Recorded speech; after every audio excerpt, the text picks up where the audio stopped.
Pourquoi laisse-t-on les usines fermées les unes après les autres pour cause de délocalisation? Je me rappelle quand même que M. Montebourg, quand il est arrivé au pouvoir, au semblant de pouvoir, après l'élection de M. Hollande en 2012, avait été nommé ministre du redressement productif. Il nous avait dit je vais lutter contre les délocalisations. On va voir ce qu'on va voir. On a vu. Il n'y a jamais eu autant de délocalisations. Il n'y a jamais eu autant de délocalisations. Mais pourquoi? Eh bien parce qu'il y a un article qui s'appelle l'article 63 du TFU qui porte sur les capitaux et les paiements et qui dit dans le cadre des dispositions du présent chapitre, toutes les restrictions au mouvement de capitaux entre les États membres et entre les États membres et les pays tiers sont interdites. Qu'est-ce que ça veut dire que ce charabia? Ben, ça veut dire, alors là aussi j'ai besoin de vous expliquer ce qui se passe. Alors avant, qu'est-ce qui se passait? Quand je dis avant, c'est sous la 4e République et sous les débuts de la 5e, sous le Vincent Auriol, René Coty, Charles de Gaulle, Georges Pompidou, Valéry Giscard d'Estaing et François Mitterrand en première manière, jusqu'en 92, jusqu'au traité de Maastricht. Mais avant, il y avait un contrôle des mouvements de capitaux. Ça veut dire que si une entreprise voulait créer une usine à l'étranger, elle devait passer par toute une série de contrôles administratifs. Déjà, ça dissuadait énormément d'entreprises de le faire. Mais quand une entreprise voulait décidément le faire, elle devait aller au ministère des Finances. Je prends l'exemple de Peugeot qui veut créer dans les années 70 une usine de fabrication de 504 en Iran, avec son partenaire Iran Khodro, pour une usine qui va se situer dans la banlieue de Téhéran. Il faut sortir des milliards de francs. Le contrôle d'échange interdit de le faire sans autorisation expresse de l'État. Donc, les dirigeants de Peugeot vont au ministère des Finances, direction du Trésor, et expliquent leur projet. Et à l'époque, on examine le projet. Parce qu'un contrôle, c'est un contrôle, ce n'est pas une interdiction. Ça peut être oui ou ça peut être non. Alors les fonctionnaires vont regarder. Premièrement, est-ce que c'est bon pour Peugeot? A priori, oui, c'est Peugeot qui propose le projet. Mais enfin, on va quand même regarder, on va comparer avec leurs comptes, leur bilan. Est-ce que c'est bien raisonnable? A priori, c'est bon. Peugeot veut prendre pied dans un marché qu'il va créer, un marché automobile nouveau en Iran. Deuxièmement, est-ce que c'est bon pour l'Iran? A priori, oui, puisque le gouvernement de Téhéran a donné son accord. Et c'est assez normal, parce qu'un pays en voie de développement, qui n'a pas d'industrie automobile, dans les années 70, préfère voir une usine automobile se construire sur son sol, fût-elle sous capitaux étrangers, que de ne pas avoir d'usine du tout. Parce que cette usine, elle va créer de la valeur ajoutée, il va y avoir des ouvriers, des agents, des agents techniques, des cadres, etc., qui vont se former. On va avoir des salaires, la production de valeur ajoutée, un début d'industrialisation. Donc l'Iran, c'est bon pour l'Iran. Troisièmement, est-ce que c'est bon pour la France? Ben oui, c'est bon pour la France. Parce que la France a des liens d'amitié avec l'Iran qui remontent à loin. Maintenant, si on a des voitures françaises Peugeot qui commencent à être fabriquées en Iran et circuler sur les routes de l'Iran, ça va donner à notre pays un rayonnement industriel. On va avoir des ingénieurs qui vont aller à Sochaux, Montbéliard, qui vont apprendre le français, qui vont se former à des fabrications françaises. On va avoir des garagistes qui vont, à travers tout l'Iran, commencer à s'intéresser à la mécanique d'une voiture automobile française.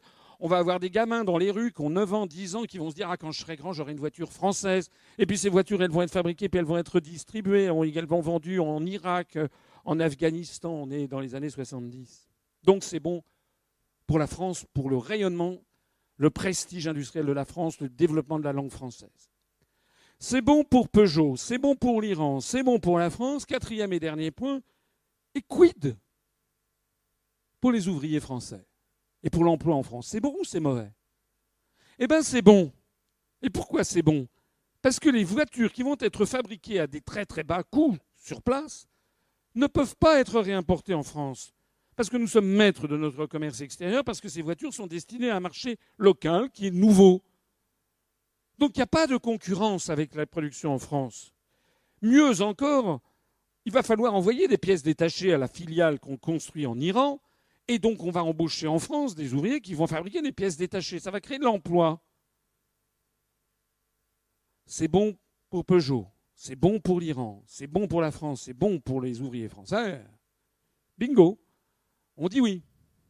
Mais que l'un de ces éléments n'ait pas été bon, on disait non. Par exemple, si Renault avait dit « je vais créer une usine en Slovaquie pour fabriquer des voitures avec des coûts très bas de salaire et de charges sociales, pour ensuite importer ces voitures en France et les vendre en France en faisant un profit maximal, parce que je ne serais pas soumis aux charges sociales en France et aux salaires français », alors à l'époque, on aurait dit non, parce que c'était directement la destruction de l'emploi en France.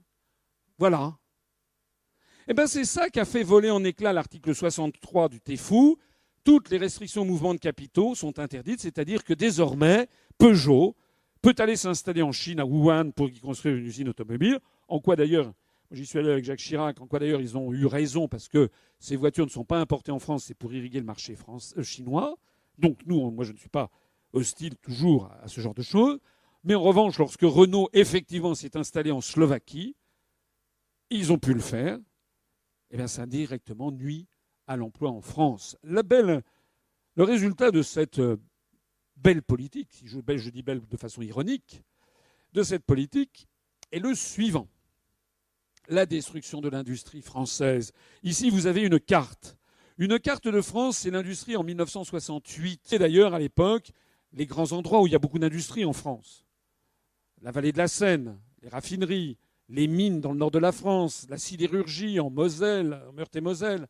Vous avez ici Peugeot, justement, à Sochaux, Montbéliard. Vous avez ici le Creusot. Vous allez à la vallée du Rhône. Vous avez notamment, justement, là où nous sommes, à Grenoble. Vous avez à Lyon, etc. Vous avez toute une France industrielle. Avec donc, à chaque fois que c'est marron, c'est plus qu'orange, c'est plus de 50% des salariés français qui travaillent dans le domaine de l'industrie. Alors ça, c'est en 1968. C'est une carte qui est tirée du livre Le mystère français d'Hervé Lebras et Emmanuel Todd, publié en 2013. Ça, c'est l'industrie française en 1968. Et 40 ans après, c'est l'industrie française en 2008. On dirait un peu, pour ceux que ça intéresse, vous savez, la mer d'Aral, aux confins de le Kazakhstan et de l'Ouzbékistan, qui s'est évaporée. Vous voyez que nous allons vers la fin de l'industrie. Alors certains pourront dire, et ils auront raison, qu'il faut un petit peu nuancer cette carte en faisant remarquer qu'il y a depuis 40 ans, au cours des 40 années, c'est en 2008, 2017, c'est bien pire encore. Ils feront remarquer qu'il y a des professions nouvelles, notamment dans l'informatique, qui se sont développées, que le secteur tertiaire s'est beaucoup développé, qu'il y a de la robotisation qui est arrivée. Ils feront remarquer qu'il y a du secteur quaternaire, paraît-il, avec les activités virtuelles, les jeux vidéo et autres. Ils n'auront pas tort. Mais ils n'auront pas totalement raison non plus, parce que la réalité, c'est qu'en fait, la France a perdu une usine, à peu près par jour ouvrable, depuis 15 ans. Qu'on a perdu pratiquement 40% de l'emploi manufacturier en France. Et qu'est-ce qui fait que la France est un pays riche? Et qu'est-ce qu'on va laisser à nos enfants et à nos petits-enfants? Qu'est-ce qui fait qu'un pays est riche? Ce n'est pas donné de toute éternité qu'un pays soit riche.